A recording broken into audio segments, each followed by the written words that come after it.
এয়া দেখিছে হেৰি কৰি আহিছে চব বিজেপিৰ গুণ্ডাগিৰি ইমানে ভয় খাইছে আজি গোটেইখিনি আহি উপস্থিত হৈছে ইয়ালৈ দেখিছে এয়া চব দেখিছে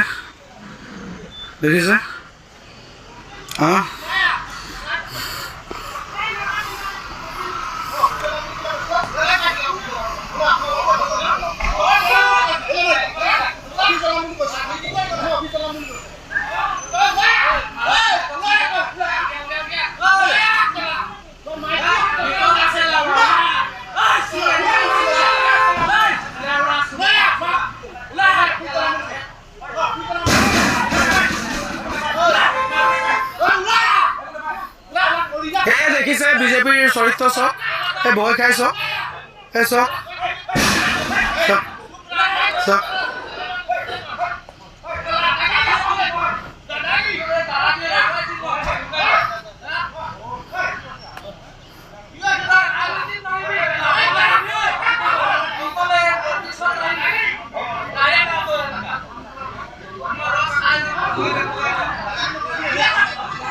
দেখিছে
Pelahan, next time kita lagi jalan dah.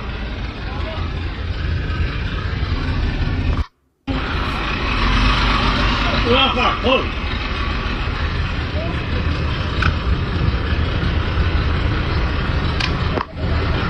Hold dia dah.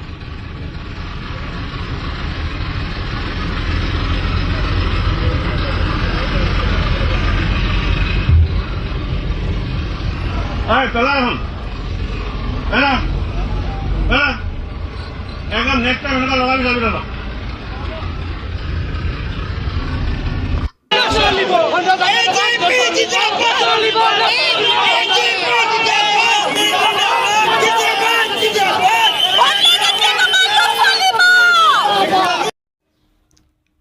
নমস্কাৰ আজি মই ক'বলৈ ওলাইছোঁ বিজেপি আমাক কিয় লাগে আপোনালোকে বৰ্তমান অসমত যি নিৰ্বাচনী গৰম বতাহ চলি আছে আপোনালোকে অসমৰ ইমূৰৰ পৰা সিমূৰলৈ ৰাস্তাই ঘাটে পথে প্ৰবাসে সকলো ঠাইতে প্ৰত্যেকটো দলৰ প্ৰত্যেকটো সংগঠনৰে আপোনালোকে বেনাৰ পোষ্টাৰ দেখিবলৈ পাইছে। বৰ্তমান এই যি নিৰ্বাচন, এই নিৰ্বাচনৰ বাবে তেখেতসকলে যি এক প্ৰচাৰ কৰিছে, বিজেপি আমাক কিয় লাগে, মানে প্ৰশ্ন কৰিছে আৰু সেই প্ৰশ্নৰ উত্তৰ তেখেতসকলে দিছে যে বিজেপি আমাক লাগে এখন সুৰক্ষিত অসমৰ বাবে, বিজেপি আমাক লাগে এখন সন্ত্ৰাসমুক্ত অসমৰ বাবে, বিজেপি আমাক লাগে খিলঞ্জীয়াৰ ৰক্ষাৰ বাবে। আজি আমি আপোনালোকক মই প্ৰশ্ন কৰিবলৈ বিচাৰিছোঁ যে এয়াই প্ৰকৃততে খিলঞ্জীয়াৰ সুৰক্ষা নেকি? এয়াই প্ৰকৃততে সন্ত্ৰাসমুক্ত অসম নেকি? নে আপোনালোকে লিখাত কিবা ভুল হ'ল নেকি? সন্ত্ৰাসমুক্ত অসম নে সন্ত্ৰাসযুক্ত অসম? এই যি পৰিৱেশ সৃষ্টি হৈছে অসমৰ অলিয়ে গলিয়ে, প্ৰায় প্ৰতিখন জিলাতে প্ৰতিটো সমষ্টিতে আমি দেখিবলৈ পাইছোঁ কিছুমান এনেধৰণৰ মাৰপিট বা এনেধৰণৰ কিছুমান অতি ঘৃণনীয়, অতি নিন্দনীয় কিছুমান আমি কাণ্ড দেখিবলৈ পাইছোঁ। যিখন অসমত, যিখন দেশত ডাবল ইঞ্জিনৰ চৰকাৰ চলি আছে, যিখন ৰাজ্যত তেখেতসকলৰ হাততেই নেতৃত্ব আছে, তেখেতসকলেই ইতিমধ্যে তেখেতসকলে শাসন কৰি আছে, তেনেস্থলত এই যি নিৰ্বাচনী প্ৰচাৰ, এই নিৰ্বাচনী প্ৰচাৰ প্ৰসাৰ, আৰু আমি পক্ষপাতী হৈ কথা ক'বলৈ বিচৰা নাই, অসমৰ এজন সাধাৰণ যুৱক হিচাপে মোৰ মনত যি প্ৰশ্ন আহিছে, এই পৰিৱেশসমূহ দেখি অসমৰ প্ৰতিখন জিলাতে প্ৰতিটো সমষ্টিতে আমি যিসমূহ পৰিৱেশ দেখিবলৈ পাইছোঁ, এই পৰিৱেশসমূহ দেখি কথাখিনি নকৈ নোৱাৰিছোঁ, সেইবাবেহে ভিডিঅ'টো বনাবলৈ লৈছোঁ। আপোনাৰ প্ৰকৃততে এই যেতিয়া কথাখিনি দেখিবলৈ পাইছোঁ, আপোনালোকে নাভাবিব কেৱল যে মোৰ মনতহে এই প্ৰশ্নখিনি আহিছে বা কেৱল যে মইহে এই কথাখিনিক লৈ পিনি বেয়া পাইছোঁ। অসমৰ বহুত জনসাধাৰণে এনেকুৱা ধৰণৰ বস্তুবোৰ, এনেধৰণৰ পৰিৱেশবোৰ, এনেধৰণৰ পৰিস্থিতিবোৰ বেয়া পাইছে, যিবোৰ আপোনালোকে কৰাটো প্ৰকৃততে একেবাৰে গ্ৰহণযোগ্য নহয়। আৰু বিজেপিৰ যি নেতৃত্বই এই কথাটো অলপমান গুৰুত্ব দিয়াটো, অলপমান চকু দিয়াটো ভাল, কিয়নো এই পৰিস্থিতিসমূহে, এই বিষয়সমূহে কিন্তু আপোনালোককো বিৰূপ প্ৰভাৱ পেলাব। আৰু আমি কোনোবা এটা বিজেপিৰ বিৰোধিতা কৰা কোনোবা এটা দলৰ আমি যদি ছাপোৰ্ট কৰোঁ, আমি দেশখনক বিৰোধিতা কৰা হ'ব নেকি? আমি বিজেপিক বিৰোধিতা কৰা মানে দেশক বিৰোধিতা কৰা হয় নেকি? আৰু কি নোৱাৰে নেকি বিজেপিক কোনেও বিৰোধিতা কৰিব? কিয় আপোনালোকে এনেকুৱা ধৰণৰ পৰিৱেশ সৃষ্টি কৰিবলৈ বিচাৰিছে? আপোনালোকে ঘৰৰ সন্মুখত গৈ, ঘৰৰ গেটত আপোনালোকে গুৰিয়াই মানুহক তহঁতি ওলাই আহ, ইমান বেয়া বেয়া অভব্য আচৰণ কৰি, আপোনালোকে ইমান বেয়া বেয়া শব্দ ব্যৱহাৰ কৰি আপোনালোকে গালি পৰাৰ আপোনালোকৰ ক'ত অধিকাৰ আছে? কোনে দিলে আপোনালোকক এইখিনি অধিকাৰ? ভাৰতবৰ্ষৰ প্ৰত্যেকজন নাগৰিকৰ সেইটো নিজস্ব অধিকাৰ আছে। আমাৰ এখন সংবিধান আছে আৰু সেই সংবিধানে আমাক এইটো অধিকাৰ দি ৰাখিছে যে আমি যাক যেনেকৈ ইচ্ছা তেনেকৈ আমি সহযোগিতা কৰিব পাৰোঁ, যাক যেনেকৈ ইচ্ছা আমি তেনেকৈ তাক ছাপোৰ্ট কৰিব পাৰোঁ। আপোনালোকে বাধা দিয়া, আপোনালোকৰ দলটোৰ হৈ কোনোবাই কিবা এটা বিৰূপ মন্তব্য কৰিলে বুলি আপুনি তাক গৈ পিনি ঘৰতে মাৰিবলৈ যোৱা, ঘৰতে কাটিবলৈ যোৱা, এইবোৰ কি পৰিৱেশ? এইবোৰ একদম গ্ৰহণযোগ্য হোৱা নাই।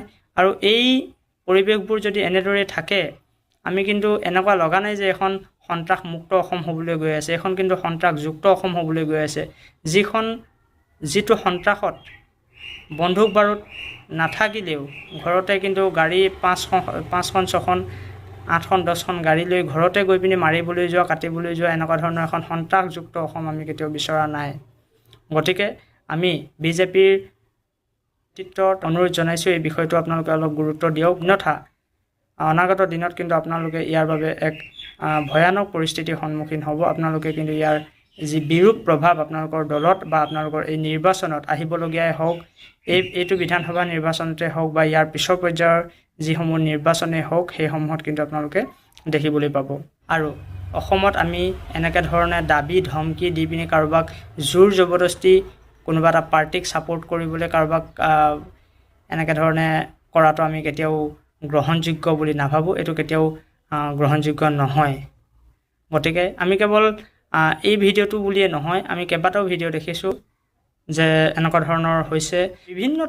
বিভিন্ন ঠাইত আমি দেখিবলৈ পাইছোঁ যে প্ৰায় এনেকৈ ধৰণে মাৰপিট, হাই কাজিয়া, কোনোবা এটা দলৰ যদি নিৰ্বাচনী প্ৰচাৰ কৰিবলৈ যায় যে সেয়া লাগে ৰোড শ্ব'য়ে হওক বা বেলেগ সভাই হওক, তেনেকুৱা ধৰণৰ যদি কৰিবলৈ যায় তেনেহ'লে তেখেতসকলক বাধা দিয়ে, তেখেতসকলক মাৰপিট কৰে। কি মানে আপোনালোকে ইমান বেছি ভয় কিয় খাইছে? আপোনালোকেতো কাম কৰিছে যথেষ্ট, ইমানখিনি কাম কৰি, ইমান উন্নতি কৰি, অসমখনৰ লগতে দেশখনক আপোনালোকে ইমান আগুৱাই লৈ গৈছে, ইমান উন্নতি কৰিছে, তেনেহ'লে আপোনালোকে ভয় কিয় খাইছে? আপোনালোকে একদম নিউট্ৰেল হৈ থাকিব লাগিছিল, একদম নিমাত হৈ থাকিব লাগিছিল। আমাক এনেও ৰাইজে ভোট দিব, আপোনালোকে একচুৱেলি প্ৰচাৰ কৰিবলৈও আপোনালোকৰ প্ৰয়োজন নাছিল। আমি কাম কৰিছোঁ যেতিয়া আমাক ৰাইজে ভোট দিবই, সেই আত্মবিশ্বাস, সেই দৃঢ় বিশ্বাস আপোনালোকৰ থাকিব লাগিছিল। তাৰ বিপৰীতে কিন্তু আপোনালোকে এনেকৈ ধৰণে আপোনালোকৰ বিপৰীত দিশত আপোনাৰ প্ৰতিদ্বন্দ্বী হিচাপে থিয় দিয়াজনক আপোনালোকে মাৰপিট কৰিবলৈ যোৱা, এই বিষয়বোৰ কিন্তু একেবাৰে অশোভনীয়, একেবাৰে ভাল নালাগে। আৰু সেইটোৱে ইয়াকে বুজায় যে কিমান শক্তিশালী প্ৰকৃততে।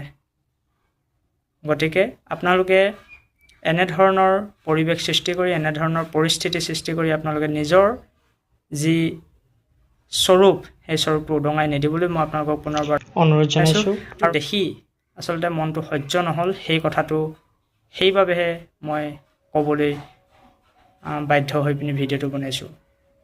ধন্যবাদ। জয় আই অসম, জয় জুবিন দা।